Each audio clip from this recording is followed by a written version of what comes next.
ఈ వ్యాధి వలన నా బిడ్డ జీవితం ఏమైపోతుందో అని ఆలోచించి ఉండొచ్చు. అడోలసెంట్ గర్ల్ కి ట్యూబర్క్యులోసిస్ అనే వ్యాధి ఉంది అని చెప్పిన వెంటనే తల్లి చాలా ఏడ్చేసింది.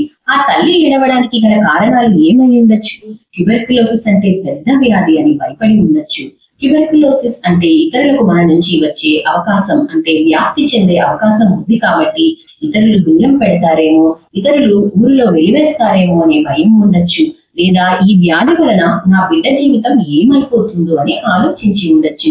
కానీ నిజానికి ట్యూబర్క్యులోసిస్ వస్తే ఇలాంటి భయము, ఆందోళన అస్సలు అవసరం లేదు. ఎందుకంటే ట్యూబర్క్యులోసిస్ వ్యాధికి సరైన ట్రీట్మెంట్, అందులోనూ గవర్నమెంట్ ఇచ్చే ఫ్రీ ట్రీట్మెంట్ అందరికీ అందుబాటులో ఉంది. ఈ ట్రీట్మెంట్ ని సరిగా పాటించినప్పుడు ఎలాంటి ఇబ్బందులు లేకుండా అందరిలాగే మంచి జీవితాన్ని జీవించే అవకాశం తప్పకుండా ఉంది.